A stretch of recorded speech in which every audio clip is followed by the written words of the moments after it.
오늘은 508주년 종교개혁 주일인데요.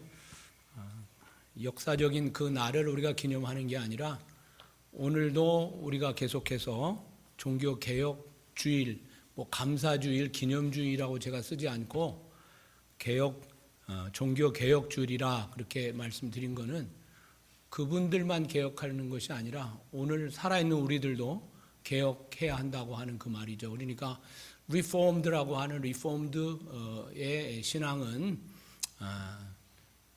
우리가 1년에 한 번 이렇게 예배 만날 때마다가 아니라 날마다 하나님의 말씀을 대할 때마다 언제든지 우리가 개혁되어지는 것입니다. 그래서 10년 전 믿음과 20년 전 믿음, 우리 집안의 어떤 직분 이런 봉사 그것이 아니라 제가 누누이 말씀을 드렸죠. 이 개혁 신앙이라고 하는 개혁 신앙은 이 신앙과 믿음은 저축이 불가능하다고 말씀을 드렸어요. 그 말의 뜻이 그겁니다. 개혁되지 않으면 어제까지 잘못할 수 있지만 오늘 개혁되고 또 깨달은 말씀이 또 개혁되어지고 개혁되어질 때에 우리가 죽는 그날까지 계속 개혁되어지는 것입니다. 이 개혁이라고 하는 것은 혁명이라고 하지 않고 종교개혁이라고 한 뜻은 뭔가 돌을 들고 화염병을 들고 총을 들고 그렇게 혁명을 이루듯 판을 바꾸는 그 일이 아니라 개혁이라고 하는 reformed라고 하는 reformed faith라고 하는 이 말의 뜻은 하나님의 말씀으로 돌아간다라고 하는, 회복한다라고 하는 것입니다. 그러니까 끝없이 하나님의 말씀으로 돌아가야 한다라고 하는 것입니다. 1517년 종교개혁을 할 당시에 사회상은 이미 그 100년 전부터 그런 그 많은 부패 현상들이 일어났습니다. 실제로는 313년 콘스탄틴 대제에 의해서 기독교가 공인되어진 그때부터 교회는 그렇게 부패하기 시작했고 그 시작되어진 그것이 1200년 동안 계속해서 교회가 부패해져 갔다고 하는 것입니다. 시간이 길다고 하는 것이 장점일 수도 있지만 길어지면 길어질수록 매너리즘에 빠지게 되고 습관적 신앙에 빠지게 되어지는 그런 일들이 정말 자자하기 때문에 그렇습니다. 사실 1517년 종교개혁을 한 것은 구교였던 캐톨릭에서 우리가 분리되자라고 하는 그런 의미에서 종교개혁은 아니었습니다. 교회가 변화되어야 한다라고 하는 것. 하나님의 말씀을 떠난 그 당시에 이 캐톨릭의 이 교회, 예수님 승천하신 이후에 초대교회가 계속해서 하나의 교회였잖아요. 그러니까 캐톨릭이 있었고 다른 종교가 있었던 것이 아니라 그냥 그 교회가 캐톨릭 교회였었죠. 그런 교회를 쭉 신앙생활을 하다가 보니까 하나님의 말씀이 아닌 부분들이 자꾸 더 많은 것들이 이렇게 보태지고 그러면서 하나님의 말씀을 떠난 부분들이 많아진 것이죠.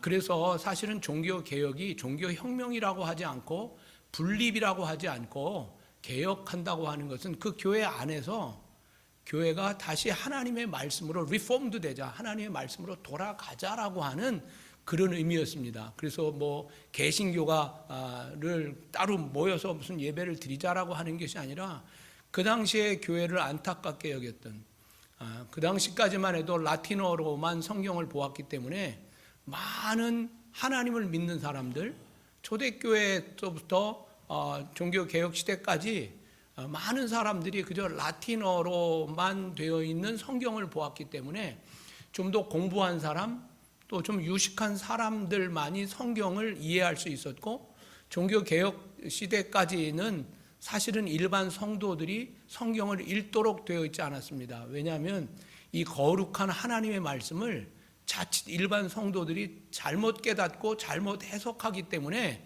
그 하나님의 말씀은 그렇게 일반 성도들에게 주어지지 않고 라틴어로만 읽고 라틴어로만 설교됐고 라틴어로만 설명을 했던 그런 일들입니다. 제가 어릴 때에도 그 캐톨릭 교회를 이렇게 여름 성경학교를 해서 이제 가면은 일반 개신교는 쭈쭈바를 줬는데요.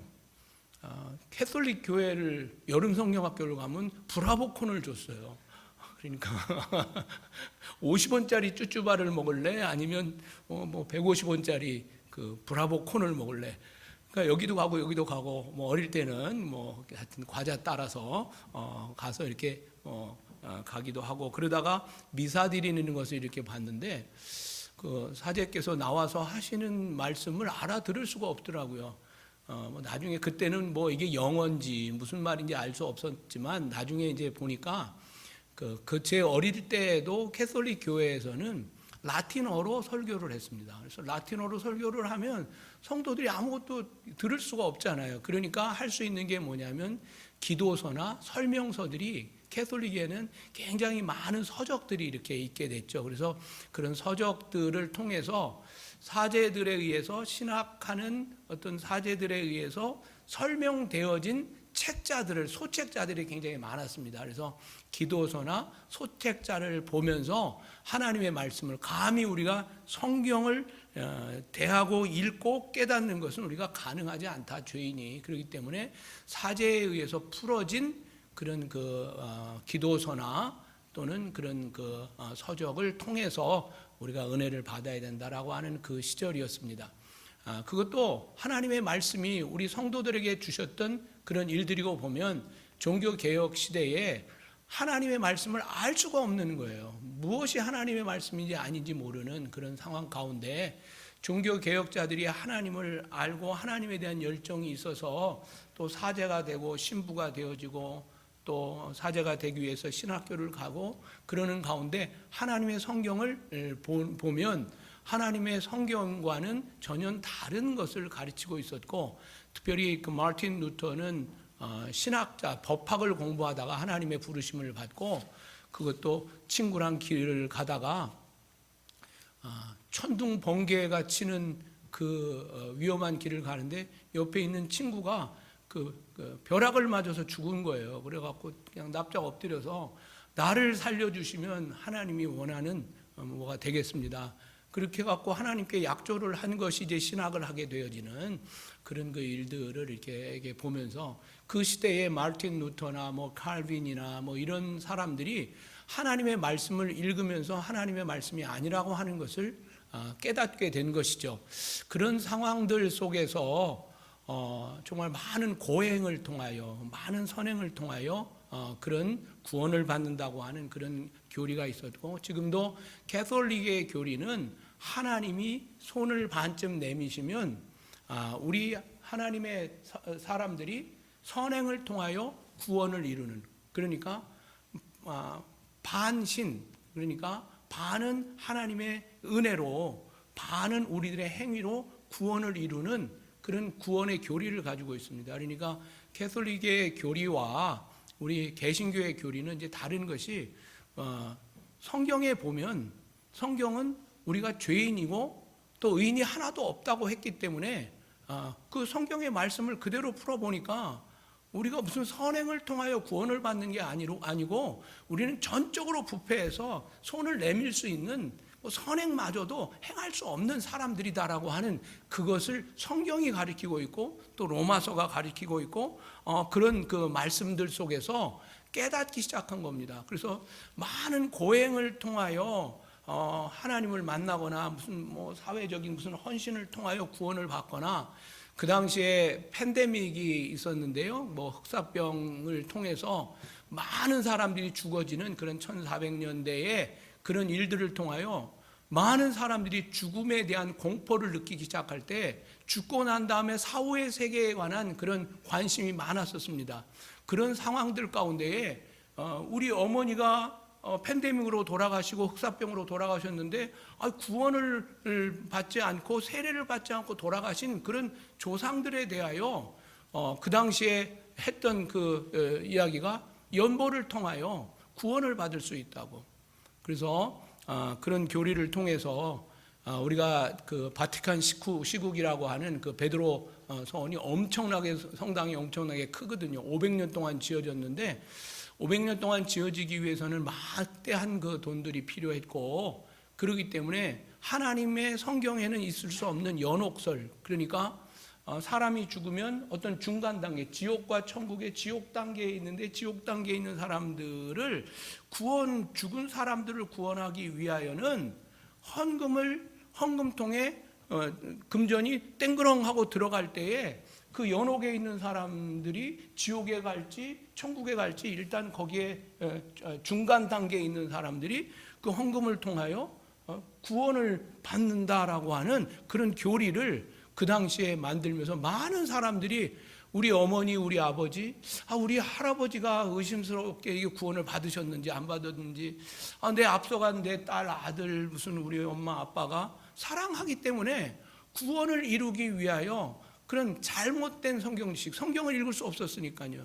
그러니까 구원에 관한 잘못된 교리를 가지고 그렇게 가르치다 보니까 그거에 맹신하고 있는 온 지금 캐톨릭 안에 성도들이 너무나 불쌍한 거예요. 그래서 이 마틴 루터가 했던 일이 뭐냐면 우리가 따로 나가서 개신교를 만들자라고 하는 의미가 아니라 우리 교회가 변형되어져야 합니다. 바뀌어야 합니다. 리폼드 되어져야 합니다. 리폼드가 성경으로 돌아가는, 성경에 벗어난 교리를 가르치면 안 됩니다. 특별히 그런 연보라든지 구원 연옥설, 그래서 면죄부라고 하는 면벌부라고 하죠. 벌 받지 않는 면죄부라고 하는 그것을 돈을 내면 면죄부를 써주기 시작하니까 그거를 받고 나서 이제 우리 어머니가 참 그냥 의심스러웠었는데 면죄부를 막 사제가 써주는 거예요. 탁 써주면 우리 어머니 이름 거기다 딱 쓰고 사제 이름을 탁 사인을 하면 구원받은 것처럼. 그런데 구원이 성경에는 그런 게 구원이 아니잖아요. 성경을 읽을 수 없었던 그 시절에 많은 그 우민한 백성들을 그렇게 해서 그 베드로 성당이 지어졌다고 하는 것이죠. 그런 상황 가운데 그것이 성경이 아니라고 하는, 그래서 교회가 성경으로 돌아가야 됩니다라고 하는 것이 이 개혁이라고 하는, 리폼드라고 하는 그 말씀인 겁니다. 그래서 교회가 변화되기를 위하여 그렇게 부르짖고 그랬건만 그 부르짖는 그 사람들을 핍박하기 시작했습니다. 그래서 여러분들 중세 시대에 그 고문 기술이 엄청나게 발전합니다. 그래서 고문, 여러분들 그 웹사이트에서 중세 시대 고문 도구 그러면 막 오싹할 정도로 막 그 사람을 정말 잔인하게 죽이는, 그래서 이렇게 그 구교에 반항하거나 성경을 말하면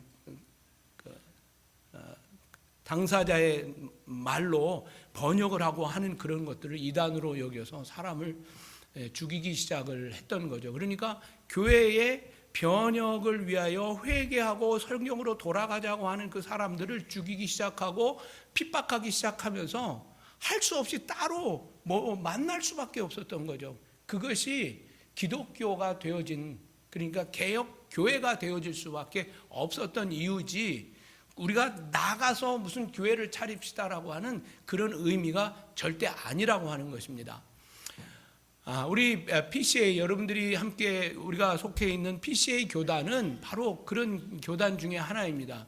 PC USA 교회는 그냥 미국의 장로교회가 PC USA밖에 없었어요. 그러던 시절에 우리 대한민국이든 아시아든 아프리카든 장로교 PC USA 장로교회에서 많은 선교사들을 세계로 보냈죠. 그런데 1900년도에 오면서 이 교회가 부패하기 시작하고 말씀을 떠나기 시작했습니다. 그래서 PCA 교단에 있는, PC USA에 있는 교단에 있는 많은 목사님들이 이거 잘못된 겁니다, 이건 성경에 없습니다라고 하는 그런 그 많은 이야기를 했는데, 그 당시에 1973년이네요. 1973년에 어떤 일이 있었냐면은 성경을 떠난, 그 당시에 이제 에큐메니칼 운동이라든지 WCC라든지 이런 것들이 막 태동이 되면서 하나님 말씀이 아닌 부분들에 대하여 막 가르치기 시작한 겁니다. 이것도 좋고 저것도 좋고. 그러다 보니까 지금에 와서는 꼭 기독교에게만 구원이 있는 것이 아니라 기독교 바깥에 있는 불교도 또 어떤 토속적인 교회들도 다 거기에 구원이 있다고 가르치는 것이 이 시대의 지금 교회인 겁니다. 1973년도에 PCA의 목사님들이 모든 적지 않은 교회들이 모든 교회들이 재산을 놔두고 그대로 다 나왔습니다. 왜냐하면 PC USA 팔러시가 교회를 나가려고 하면 모든 재산을 다 놓고 나가야 되는 겁니다. 그렇기 때문에 정말 적지 않은 교회, 큰 교회들도 이 신앙에 맞지 않기 때문에 다 재산을 놔두고 그냥 빈 몸으로 성도들과 함께 나와서 교회를 개척하기 시작했고, 그 교회가 교단을 만든 것이 PCA라고 하는 교단이 되어진 것입니다. 우리가 끝없이 성경으로 돌아가자고 하는 외침을 외쳐야 하는 겁니다. 그래서 우리는 분리주의자가 아닙니다. 우리는 어떤 혁명을 통해서 총칼로 무슨 화염병으로 돌로 뭘 만들어가는 사람이 아니라 그 안에서 개혁하자고 하는 것이죠. 가정 안에서 무슨 나누어지거나 찢어지거나 교회가 나누어지거나 찢어지거나 하는 그것이 아니라 끝없이 거기에서 기도하고 거기에서 그러다가 핍박을 받고 나오는 겁니다. 그것이 여러분들이 지금 신앙생활하고 있는 PCA라고 하는 그런 그 아름다운 교단이 되어졌고, 모르겠습니다. PCA 교단도 이제 시간이 오래 가면 갈수록 또 타협하는 부분들이 있을 수 있습니다. 그래서 이 개혁이라고 하는 리폼드라고 하는 것은 날마다 또는 모먼트 바이 모먼트 매 순간마다 개혁되어져야 하는 것. 어제까지 내가 개혁됐으니까 나는 개혁주의자야가 아니라 오늘도 개혁되어지는. 그래서 10년 전, 20년 전에 우리의 신앙생활을 논할 이유가 없어요. 그래서 과거에 내가 무슨 선교사니, 목사니, 장로니, 무슨 이런 직분이 저런 직분을 자랑할 것도 없는 게 저축이 불가능한 거예요. 오늘도 나는 개혁되어져야 하는 겁니다. 그래서 제일 보면, 난 젊을 때 다 했어. 나는 지금 리타이어했어. 그 문제가 아니라 살아있는 내 스스로가 하나님의 사역자요, 하나님의 사람인 겁니다. 그런 상황들 가운데 끝없이 나를 개혁하는 것.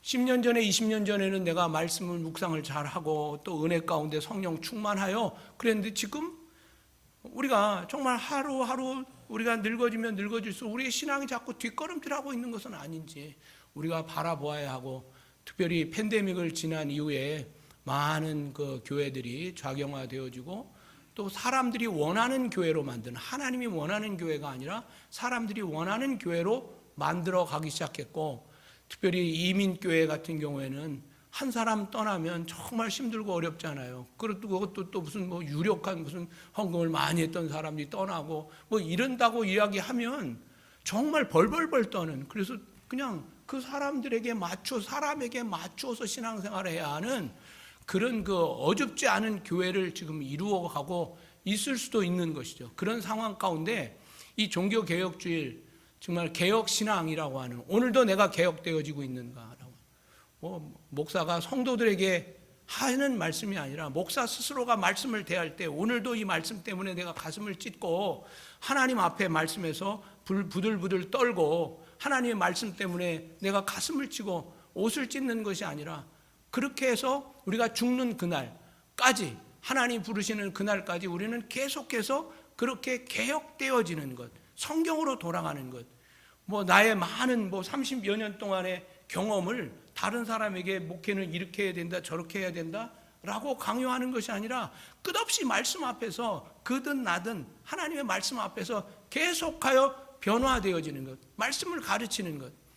그래서 이번에 선교길에도 지금 이제 목회자 세미나가 지금 기다리고 있는데요. 정말 그 산골에 있는 그런 목회자들이 내려오는데, 그냥 은혜를 받고 기도하고 또 환자를 위해 기도했더니 환자가 낫기도 하고, 그래서 사람들이 한두 이렇게 모이다 보니까 어떤 교회는 20명이 됐고 어떤 교회는 30명이 됐고 많은 사는 200명까지 모이는데, 이분들이 신학을 해본 적이 없는 거예요. 그냥 열심히 성경 보고 또 그분들 중에는 또 스페니시도 못하는 그런 그 분들이 열심히 하나님을 나름대로 믿고 기도하다가 능력을 받고 병자를 고치고 귀신을 내쫓다 보니까 사람들이 모이기 시작하는 거예요. 그런데 목사 안수를 받으려면은 대학을 나오고 안수를 받아야 되잖아요. 그런 분들을 제가 이제 섬기고 있는 거예요. 그분들은 정말 조금인, 우리 어제도 이야기를 나눴지만 우리 셀 리더만큼도 못한 성경 지식을 가졌는데 성도들이 모여서 30명, 50명, 100명 되어지는 그런 교회들이 말씀이 그 지도자들이 갈급하신 거죠. 그래서 산 밑에까지 그냥 뭐 1박 2일 동안 걸어서 산을 넘고 물을 건너서 이제 내려오면 이제 여러분들이 헌금해 주신 것 가지고 이제 먹이고 또 곧 교통비도 좀 드리고 그러면서 그분들을 인커러지하고 그분들에게 정말 짧은 시간 말씀을 가르치는데 그 말씀을 어떻게 이렇게 달게 받는지 말이죠. 막 정말 그 어미 새가 뭐 새끼에게 뭐 이렇게 막 집어주면 입을 쫙 벌리는 뭐 제비 새끼처럼 막 그렇게 달고 오묘한 말씀들을 이렇게 사모하는 그런 그 모습들을 이렇게 보면서 끝없이 하나님의 말씀으로 목회자의 경험이라든지 뭐 이 경험을 알려주는 게 아니라 끝없이 말씀을 통해서 너도 변하고 나도 변하고 끝없이 살았고 운동력 있는 하나님의 말씀을 가르치는 거란 말이죠. 그래서 이 개혁 신앙이라고 하는 것은 중요한 것이 무엇이냐면 내가 먼저 개혁되어지는 겁니다. 우리는 하나님의 말씀을 알고 하나님의 사람들은 세상을 향하여 개혁되어져야 한다고 이야기하고 세상 정치를 향하여 뭐 이 나라 저 나라에 무슨 뭐 참견하는 그런 사람처럼 보이지만 사실 중요한 것은요, 성경은 나로부터 개혁입니다. 나로부터 개혁. 내가 개혁되어지면 내 아내가, 내 남편이, 또 내 사랑하는 자녀들이, 그래서 가정천국이라고 하는 것이 가정에서 교육이 일어나는 것이죠. 가정에서. 그 나로부터 개혁되어진, 엄마가 개혁되어지고 아빠가 개혁되어지고 남편이 개혁되어지고 자녀가 개혁되어지고 그 개혁되어진 사람들이 모여서 예배하는 것이 교회 아니에요. 개혁교회 아니에요. 개혁교회이고 여기에서 또 날마다 말씀으로 개혁되어지고 그래서 직장 속에서 또는 사업터 속에서 거기에서 계속해서 그 개혁되어진 그런 삶의 모습으로 보여주는 그것이 생활 예배인 거죠. 그것을 통하여 감동을 받고 그것을 통하여 세상이 변화되어지는 것, 이것이 개혁인 것이죠. 개혁신앙은 우리가 이야기하는데 나에 관하여 이야기하지 않습니다. 나는 개혁되어지지 않는데 남을 개혁시키려고 하나님의 말씀 아는 것 가지고 남의 죄를 꾸짖는 이 현대판 바리새인들이 얼마나 많아지는지, 말씀을 알아가면 알아갈수록 내가 개혁되어지는 것이 아니라 남을 개혁되어야 하고 하나님의 말씀으로 내가 하고 싶은 말씀을, 성경 말씀을 잇대어서 사람들을 꾸짖고 사람들을 개혁시키려고 이야기하지만 사람을 개혁시키는 게 아니라 나로부터 개혁되어지는. 그래서 이 개혁 시대에, 종교개혁 시대에 종교개혁자들을 보면 그들의 삶을 전기를 이렇게 쭉 읽을 기회가 있어서 쭉 읽어보면 그들의 삶은요 철저했습니다. 예배 생활을 철저했고요, 기도 생활 철저했고요, 나눔 생활이나 모든 약속에 대해 철저했고 그런 그 철저한 삶을 살아요. 왜요? 빛이니까. 사람들이 나를 걸어다니는 예수라고 착각할 정도로 이 시대에 그런 그 예수 같은 작은 예수, 그것이 크리스찬 아니겠습니까? 그런 상황을 보면서 오늘도 우리가 개혁되어져야 하는 남편으로서, 아내로서, 자녀로서, 또는 목사로서, 장로로서, 또 직분자로서 정말 나는 오늘 개혁되어지고 있는가라고 하는 것. 하나님의 말씀. 그래서 이 중요한 이 말씀 가운데 개혁 신앙에 관한 이야기를 하고 있습니다. 오늘 본문의 말씀을 보면 아브라함에 관한 말씀이 나오고 있습니다. 아브라함이라고 하는 말씀을 함께 이제 이야기를 하면서, 원래는 제가 매년마다 여러분들에게 로마서 1장 16절 17절의 말씀을 가지고, 이게 종교개혁의 모토가 되는 성경 말씀이거든요. 한번 펴주실까요? 로마서 1장 16절 17절. 한번 우리 다 같이 한번 16절 17절 읽도록 합니다. 시작. 내가 복음을 부끄러워하지 아니하노니 이 복음은 모든 믿는 자에게 구원을 주시는 하나님의 능력이 됨이라. 먼저는 유대인에게요 헬라인에게라. 아멘. 예, 하나님의 의라고 하는 17절 또 한번 읽어볼까요? 17절 시작. 복음에는 하나님의 의가 나타나서 믿음으로 믿음에 이르게 하나니 기록된 바 오직 의인은 믿음으로 말미암아 살리라 함과 같으니라. 아멘. 오직 의인은 믿음으로 말미암아 살리라라고 하는. 그래서 이 믿음이 무슨 믿음인가? 그래서 오늘 여기에 로마서 4장 18절부터 25절까지 내용 중에 22절까지의 내용이 그런 내용입니다. 18절 이제 로마서 4장 18절 한번 보겠습니다. 아브라함이 바랄 수 없는 중에 바라고 믿었으니 이는 내 후손이 이 같으리라 하신 말씀대로 많은 민족의 조상이 되게 하려 함이라. 하나님이 약속하셨죠. 25년 전에. 그런데 19절에 보니까 그가 100세나 되어 그랬어요. 그러니까 75세에 하나님 앞에 부르심을 받고 열국의 아비가 되고 또 사라는 열국의 어미가 되리라. 내 몸에서 태어날 자가 그렇게 되리라라고 이야기했는데 지금 25년이 지난 100세가 되었는데도 지금 그 일이 벌어지고 있지 않은 그런 상황입니다. 자기 몸이 죽은 것 같고 사라의 아내 사라의 태가 죽은 것 같음을 알고도 그랬어요. 생각해 보세요. 그 사라는 10살 미치거든요. 그러니까 하나는 부인은 90살이요 남편은 지금 100살인 거예요. 생각해 보세요. 우리 교회 안에 지금 연세 드신 분이 지금 막 허리가 굽고 지금 그러고 있는데 80 먹은 어르신이 임신을 한다고 생각해 보세요. 있을 수 없는 일이에요. 그냥 있을 수 없는 일이에요.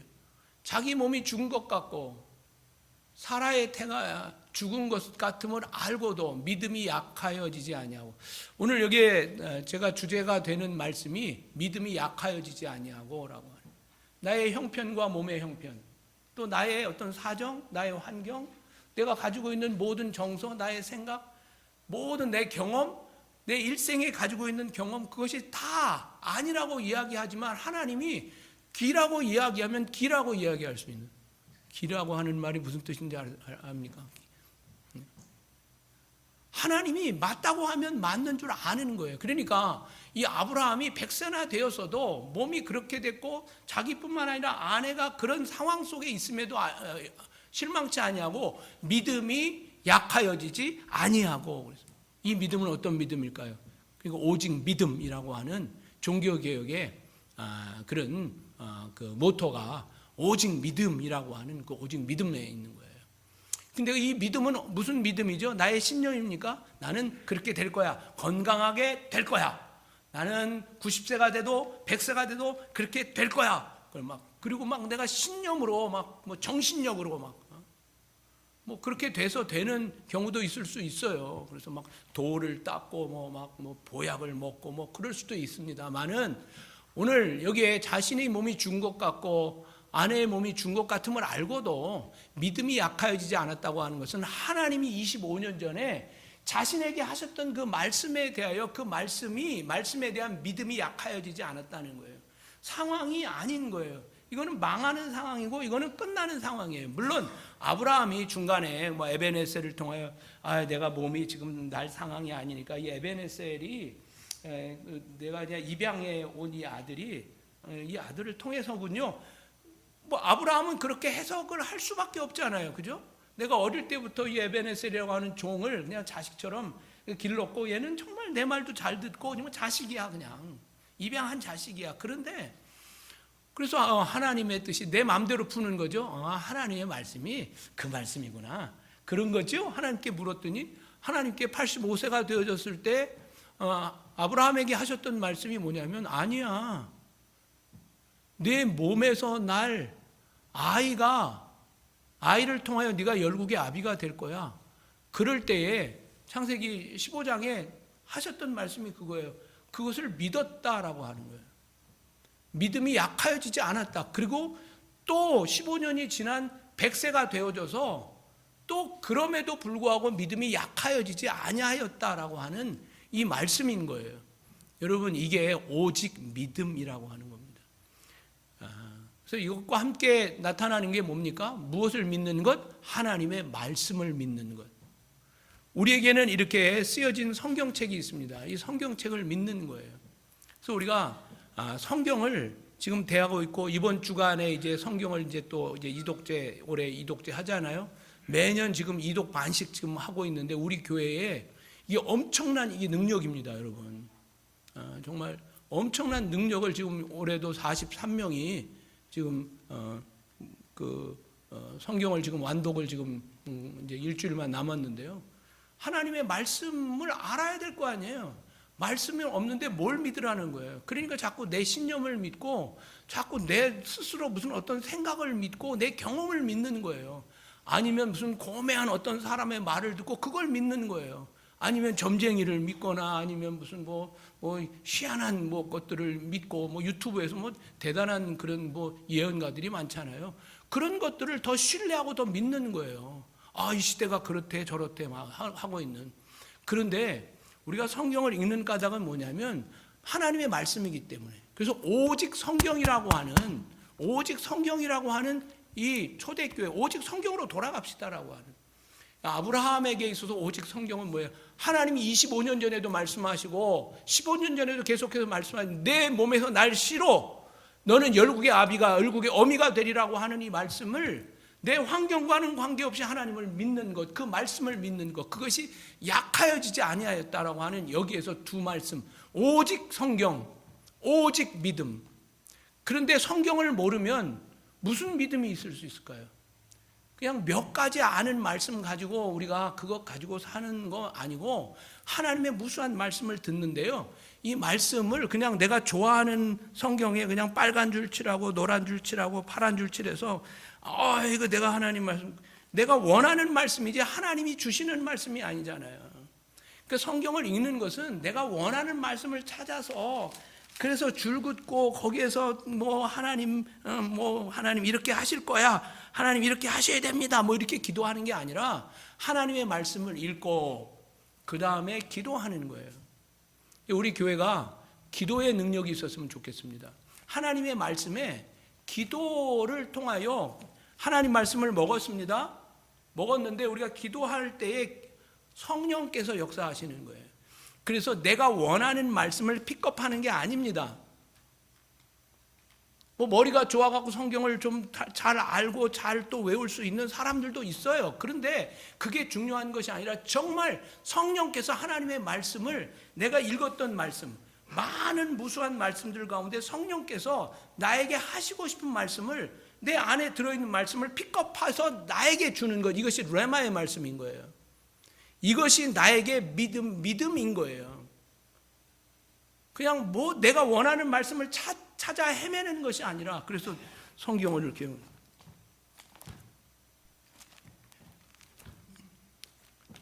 저는 성경을 3년에 한 번씩 바꿉니다. 저희 어머님이 주신, 이게 제 어머님이 마지막, 이제 내가 마지막이다 그러고 이제 주신 성경인데요. 이거 제가 귀한 성경이죠. 근데 저는 성경을 오래 갖고 있지 않아요.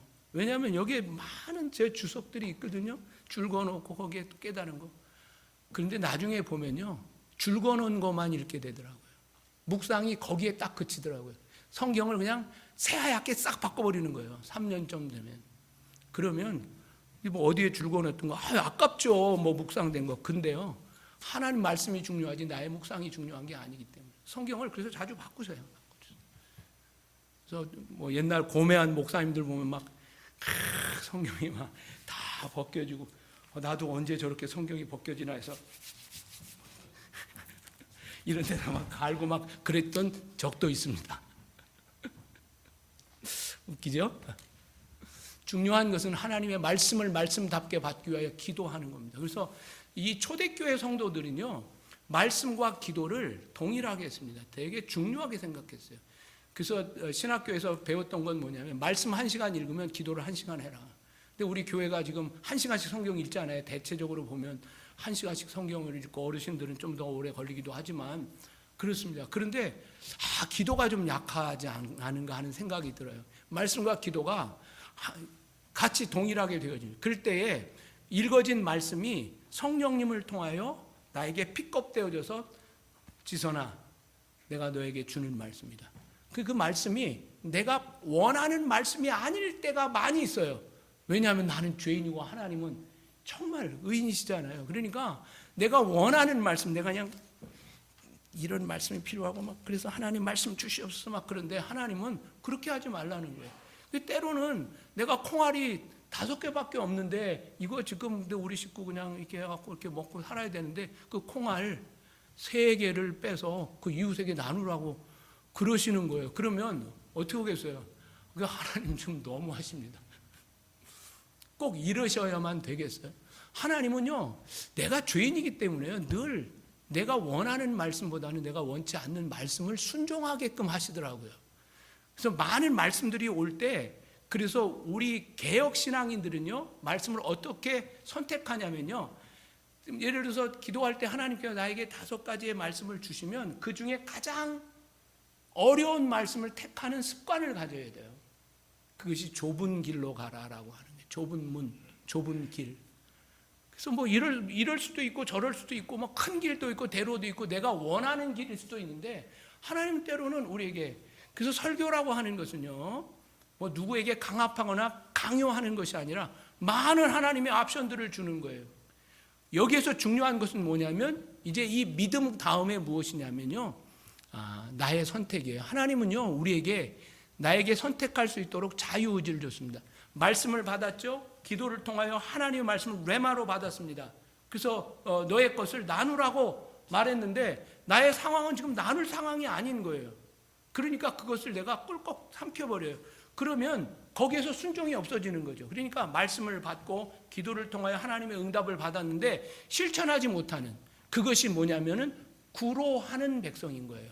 아기는 임신이 됐는데 임신된 아기를 못 낳는 거예요. 왜요? 어머니가 푸쉬 해갖고 그냥 딱 아기를 낳아야 되잖아요. 근데 순종이잖아요, 이게. 순종할 수 없는 말씀들이 사실은 이 성숙한 신앙인들에게 있어요. 왜요? 하나님께서는요, 우리를 평범하게 이 땅에 놔두고 싶지 않거든요. 그거 해라, 그거 해라 말씀 주시는데 못하는 거예요. 기도도 했고 말씀도 받았고 말씀 속에서 기도함으로 레마의 말씀을, 나에게 주시는 말씀을 받았는데 아닌 거예요. 아닌 거예요.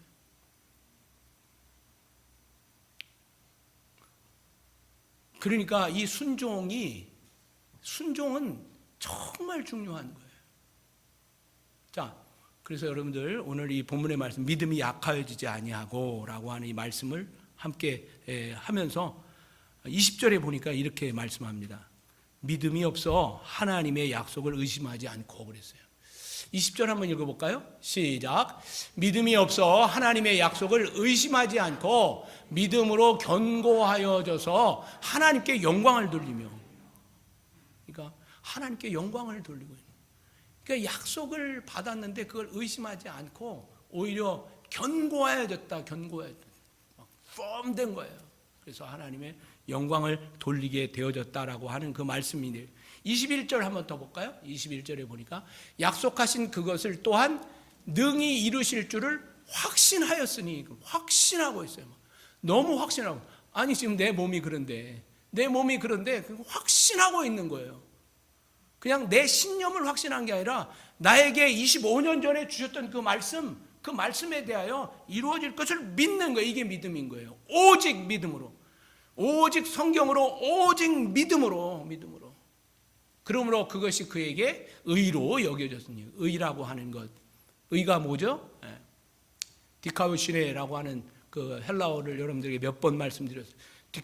디카오시네라고 하는 이 말의 뜻은 의라고 하는 것이 내 스스로 만들어진 의가 아니라 부여된 의라고 말씀을 드렸어요. 그러니까 내가 의롭게 된 것은 내가 무슨 선행을 하고 착한 일을 해서 내가 의로워진 게 아니에요. 정의롭게 무슨 정의의 사도처럼 무슨 불의를 못 참고 뭐 이래서 의롭게 되어진 의인이 아닌 거예요. 그게 의가 아니라 진짜 의는 뭐예요? 그분에게 부여된 거예요. 일방적으로 내가 죄인인데, 아직 죄인 되었을 때에, 아직 하나님과 원수 되었을 때에 그분이 나를 의롭다고 여긴 거예요. 그게 의인 거예요. 부여된 의. 그러니까 뭐예요? 자랑할 수 없느니라. 누가 자랑을 해요? 하나님께서 그냥 일방적으로 주셨는데. 그러면서 로마서에서 무슨 예를 씁니까? 야곱과 에서를 하나님께서, 하나는 야곱은 사랑하셨고 에서는 버리셨잖아요. 근데 언제 그러셨을까요? 뭐 야곱이 뭐 헌금도 많이 하고 봉사도 많이 하고 그랬더니 하나님이 그를 사랑하셨나요? 에서는 그가 좀 싸납고 좀 막 하나님 말씀 안 듣고 울뚝불뚝 해갖고 하나님이 그걸 버리셨나요?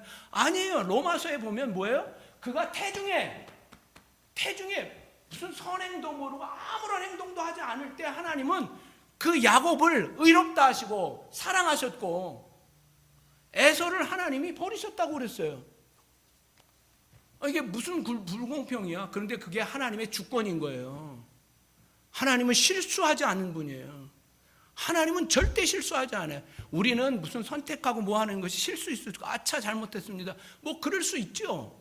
그런데 하나님은 하나님의 주권자가 있어요. 그러면서 하는 이야기가 뭐예요? 파를, 그러니까 토기장이가 하나는 질그릇을 만들고 하나는 도자기를 만들고 하나는 100만 원짜리 만들고 하나는 10원짜리 만드는 그 권이 이 토기장에게 없느냐라고 하는, 깰 수도 있고 가질 수도 있는 것 아니에요? 그것처럼 하나님은 우리의 인생을 구원하실 수 있는, 그런데 신기한 건 뭐예요? 나 같은 죄인을 하나님께서 구원하신 거예요. 할렐루야. 이 새카만 죄인을 구원하신 거예요. 구원하시고 또 목사로 또 부르신 거예요. 이걸 그냥 너무 감사하고, 지난주에 피택 권사로 무슨 자격이 있어요? 무슨 장로로 자격이 있어요? 여기에 있는 어떤 직분자들이 자격이 있어서 내가 남내 한다면 그 사람이야말로 자격이 없는 사람 아니겠습니까? 자격 없는 나를, 진짜 휴지 같은 나를, 정말 짐승만도 못한 나를 하나님이 구원해 주신 거예요. 디카이오시네. 하나님의 의는 그런 의인 거예요. 그냥 나를 일방적으로 살려주신 거예요. 이것이 신기하게 나에게 그 은혜가 덧입혀진 거예요. 그래서 오직 은혜. 무슨 뭘 잘했기 때문에. 지난주일날 우리 교회가 투표를 하면서, 투표를 끝나고 나면서 참 감사했던 것 중에 하나는 성도들이 그냥 좋은 건 좋은 대로 하는 거야, 이런 것이 아니라 하나님께서 저에게 주시는 말씀이, 내가 싫은 사람임에도 불구하고 투표를 할 수 있는 거예요. 내가 좋아하는 사람임에도 불구하고 투표를 안 할 수 있는 거예요. 그런 성숙함이 지난주일 전 투표라고 생각을 해요. 하나님의 선택이신 거죠. 그러면서 정말 하나님의 은혜를 맛보는 거예요. 하나님께서 나 같은 죄인을 권사로, 나 같은 이 무지랭이를 안수집사로, 장로로, 이거 감당할 수가 없네. 겸손해질 수밖에 없어요. 하나님의 은혜인 거예요. 이 은혜를 내가 어떻게 하겠어요? 교만해질 수가 없는 거예요. 그래서 이것이 하나님의 의로 여겼다고 하는 디카요시네라고 하는 이 말씀을, 좀 어려운 말씀이지만 여러분들이 부여된 의입니다. 내가 뭘 해서 의롭게 되어진 게 아니라 하나님이 그냥 나를 의롭게 여겨주신 것입니다. 자, 제가 이제 몇 가지 초대교회 성도들 가운데 마르틴 루터가 맨날 우리가 베텐베르크 성전에다가 95개 조항을 망치로, 내용이 뭔지 모르시잖아요. 근데 그 내용을 제가 한 6개만 우리가 알아들을 수 있는 것 6개를 제가 선택을 했습니다. 그래서 무엇을 개혁해야 하는지에 대한 루터가 95개 조항 중에 1번 첫 번째 조항이 아니에요. 그냥 95개 중에 6개를 제가 선택한 거니까 그 첫 번째는요. 한번 읽어볼까요? 노란 글씨만 시작. 예배는 하나님 말씀이 선포되어야 한다. 예배는 하나님의 말씀이 주인공이어야 돼요. 그래서 제가 유럽의 교회들을 가보면 이 설교 강대상이 이렇게 높아요. 이렇게 돼갖고 이렇게 해갖고 위에 올라가서 성도들이 이렇게 우러러 봐야 되는 거예요. 목사를 우러러 보는 게 아니라 하나님의 말씀을. 그래서 항상 제 어릴 때 보면 성경 봉독하시는 분들이 받들어 읽겠습니다. 그리고 남미에 가보면 성경을 읽겠습니다. 그러면 온 회중이 다 일어나요. 왜? 하나님의 말씀을 어떻게 앉아서 볼 수 있어요? 어떻게 다리를 딱 꼬고 앉아서 이렇게 할 수 있어요? 모두 다 일어나는. 그 당시에 그런 하나님의 말씀이 높여져야 된다고 하는 거예요. 예배 가운데에도 무슨 사람이 높여지거나 찬양팀이 어떻게 하고 무용이 어떻고 온도가 어떻고 무슨 오케스트라가, 그게 중요한 것이 아니라 하나님의 말씀이 외쳐지는 거예요. 하나님의 말씀이. 예화도 중요하고 무슨 간증도 중요하지만 예배는 하나님의 말씀이 선포되어야 한다. 의식보다 말씀이 중요하다는 것이다. 의식 무슨 그 캐톨릭의 그 예전을 보면 굉장히 막 경건하잖아요. 그리고 막 도움에 의해서 막 성가를 부르면 막 얼마나 아름다운지. 여러분들 성가대가 뭐 앞좌석에 있지만 중세 시대나 그 유럽의 교회들 가보면 성가대가 저 뒤쪽에 있습니다. 뒤에서 다 코러스로. 그래서 이 화음은 앞에서 듣지 않고 뒤에서 듣는 거예요. 뒤에서 들을 때 이게 뭐 음악 전공하신 분도 계시지만 뒤에서 찬양이 화음으로 들려질 때 이것은 훨씬 더 감미롭고 훨씬 더 뭐랄까요, 막 웅장하고 또 그 도움에 울리는 그것이 얼마나 아름다운지 모르겠습니다. 그래서 성가대는 사실 뒤에 있는 것이 맞다고 저는 생각을 하는데요. 어쨌든 그렇습니다. 뭐 그런 성가대가 중요하고 무슨 가운을 입고 뭘 하고 무슨 뭐 막 모자를 쓰고 뭐 이런 게 중요한 게 아니라 말씀만 높여지는 것, 말씀만. 목사를 봐서는 안 돼요. 그래서 그 목사님만 쫓아다니는 뭐 그런 그 목사파가 또 있어요. 그래서 막 아무개 목사님 뭐 여기 뭐 샌프란시스코에 오셨대 그러면 막 그거 무슨 팬덤 그런 거 하지 마세요. 그냥 어디 무슨 목사에 막 줄 매지 마시고 하나님 말씀이 외쳐지는 거예요. 그래서 여러분들이 성경을 읽으셨잖아요. 그러니까 저 홍 목사가 하나님 말씀을 제대로 전하는지 안 전하는지 거짓말하고 있는지 성경을 왜곡하고 있는지 여러분들이 뚜렷이 보셔야 됩니다. 그냥 예스맨만 하시는 게 아니라. 두 번째, 다 같이 한번 있습니다. 행위로 시작. 행위로 의롭다 함을 얻는 것이 아니라 믿음으로 의롭다 함을 얻는 것이니라. 말씀드렸죠? 행위로 구원을 받을 수가 없어요. 행위 구원이에요. 모든 이방 종교를 보세요. 우리 기독교 외에는 모든 것이 다 선행을 통하여 구원을 받는다는 그런 교리를 다 가지고 있어요. 뭐 모슬렘들도 마찬가지예요. 다 선행을 통하여 극락 왕생하는 거고요. 그런데 우리가 사는 우리의 교리는 뭡니까? 구원을 이미 받았기 때문에 선행을 하는 거예요. 구원 얻기 위해 선행하고 무슨 도네이션 하는 게 아니라 이미 구원을 받았어요. 그렇기 때문에 그 기쁨이 우리로 하여금 막 내 몸을 다 불사르게 내어주어도 나는 너무 기쁜 거란 말이죠. 그 다음 읽습니다. 시작. 예배는 자기 나라 말로 하나님께 드려져야 한다. 그래서 루터는 라틴어로 된 성경을 독일어로 번역하였다. 우리 한국에도 한국말로 번역을 했죠. 그래서 하나님을 직접 대하는 거예요. 무슨 사제를 통하여 뭐 대하거나 무슨 뭐 고해 성사를 통해서 무슨 내 죄를 용서를 받고 하는 게 아닌 거예요. 내 죄를 하나님께 직접 고하는 거예요. 무슨 어떤 뭐 유명한 목사님이 안수해 줘야 내가 무슨 뭐 죄를 덜고 이런 거 없어요. 그래서 하나님 앞에 여러분들의 죄를 짓고 하시고 여러분들의 사정을 짓고 하세요. 왜요? 여러분 만인 제사장이시기 때문에 여러분들이 다 제사장입니다. 자, 네 번째 읽습니다. 시작. 성찬의 떡과 잔은 신부가 기도함으로 예수님의 살과 피가 된다는 화채설은 잘못된 가르침입니다. 우리는 상징설입니다. 그래서 우리가 성찬을 받을 때 예수님의 그 십자가를 기리는 거예요. 기념하는 거예요. 그런데 기념설이죠. 그러니까 이 화채설은 뭐냐면 신부가 기도하고 나눠줄 때 이게 예수님의 진짜 몸이 되는 거예요.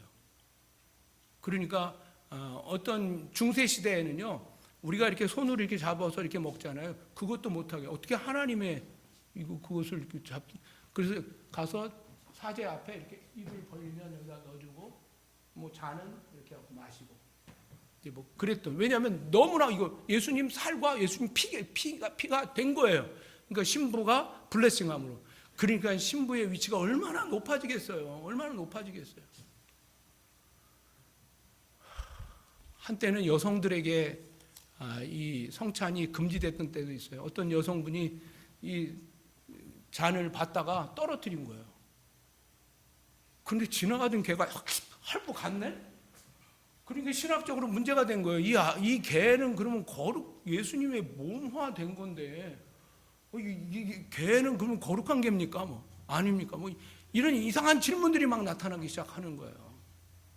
그래서 여성들에게 한동안 이 성찬식을 금했던 그런 역사적인 때도 있었습니다. 네, 다섯 번째 보도록 합니다. 시작. 형식적, 의식적 예배를 배격하고 신령과 진정의 예배를 드려야 합니다. 형식에 여러분들 치우치지 마십시오.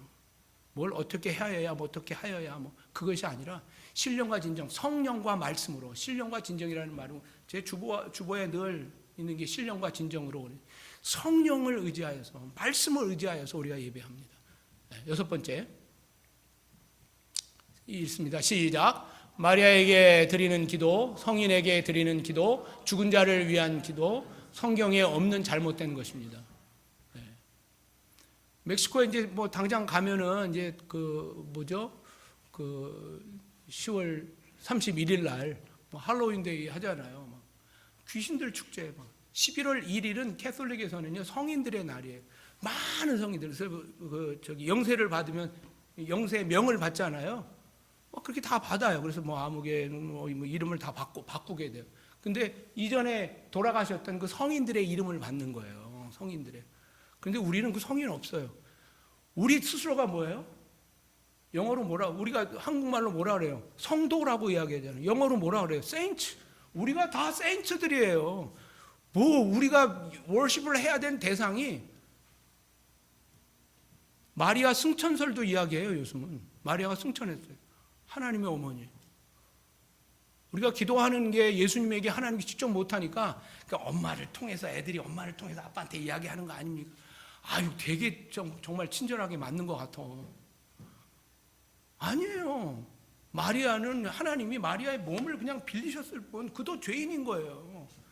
그러니까 무슨 마리아를 뭐 기념하거나 하여튼 멕시코 하면 마리아가 그냥 아직도 예수님 꼬질꼬질한 예수님을 이렇게 안고 막 있는 그 모습을 보면 신학적으로 너무 안 맞는데 성경을 떠나 있는 거예요. 그런데 이 전 기독교가 뭐라고 이야기하는 줄 아세요? 이 난민은 다 구원받았다고 이야기해요. 왜요? 구원이 없어요. 그런 측면에서 볼 때 매일 멕시코 가면 빵빵 소리 막 나요. 그래서 깜짝 놀라는데 그게 뭐냐면요. 365일 무슨 기념의 날이 있어요. 그래서 어느 날은 덩키의 날 그래갖고 새벽부터 막 빵빵 막 그래요. 그게 뭐냐면은 그 축포를 하는 거예요. 축하하는 거예요. 어떤 선생님의 날, 셰프의 날, 365일 계속 이런 날들을 기념해갖고 그 기념 예비 합니다. 여러분, 성경에 없어요. 성경에 없는 것을 우리가 따르지 말자고요. 그래서 이런 것들, 성경에 없는 것들을 제거하고 우리가 하나님만 믿으십시다라고 하는 거예요. 자, 이제 95개를 그냥 요약한 6개만 이야기했습니다. 마지막으로 칼빈의 기도를 한번 볼까요? 그 다음 화면 좀 봐주시죠. 칼빈의 개혁과 기도인데요. 개혁은 기도를 통하여 이루어지는 겁니다. 첫 번째, 기도의 우선성입니다. 다 같이 읽습니다. 시작. 기도는 신앙의 부속이 아니라 중심이다. 믿음은 기도 안에 생기고 성장은 기도 안에 자라난다. 하루의 시작은 하나님께 드려야 하며 모든 일의 출발점은 무릎이어야 한다. 이것을 철저하게 지켰습니다. 초대교회 또 개혁주의 사람들이. 그래서 기도하지 않는 직분자들이 이건 정말 있을 수 없는 일이에요. 자, 지나갑니다. 두 번째. 기도의 기초성. 기도는 얼마나 기초성인지 시작. 기도는 신앙의 열매가 아니라 뿌리다. 신앙은 기도 속에서 배우는 것이며 믿는 무릎 위에서 형성된다. 네. 우리 자녀는 기도하는 어머니의 무릎에서 자라나야 되는 거예요. 무릎을 꿇지 아니하고 우리가 어떻게 우리가 신앙생활 할 수 없습니다. 세 번째, 칼빈의 개혁과 기도. 세 번째, 기도의 실천성입니다. 다 같이 읽습니다. 시작. 기도는 이론이 아니라 생활이다. 새벽에 깨어 기도하고 식사 전후에 감사하며 잠들기 전 하루를 회개와 감사로 마무리했다. 기도 없이 시작한 일은 하나님의 일이 아니다. 어떤 일이든 우리의 사업이든 그래서 항상 기도하라. 항상 기도하라. 일을 만날 때마다 기도하고 가게 문을 출근을 하고 아이를 학교 보내고 학교에서 왔을 때 모든 모멘트가 다 기도하지 않으면 하나님의 일이 아니라고 하는 그것을 성경은 아니지만 칼빈은 이것을 실천했습니다. 종교개혁은 그냥 횃불 들고 무슨 들고 한 게 아니라 이 사람 스스로가 스스로를 개혁했던 사람들입니다. 마지막 칼빈의 마지막 임종시 기도를 봅니다. 노란 게 이제 기도인데요. 다 같이 한번 읽고 마치도록 합니다. 시작. 나는 하나님의 은혜로 살았고 하나님의 은혜로 죽는다. 하나님의 은혜를 받는 통로가 바로 기도다. 기도 없는 개혁은 불가능하며 무릎 꿇지 않은 신앙은 공허하다. 이것이 켈빈의 신앙관이었고 마지막 유언이었습니다. 은혜, 오직 은혜, 은혜 없이는 하루도 살 수 없습니다. 오늘도 이 말씀을 기억하면서 우리의 삶을 개혁하는 저와 여러분들 되길 주의 이름으로 축원합니다. 같이 일어나서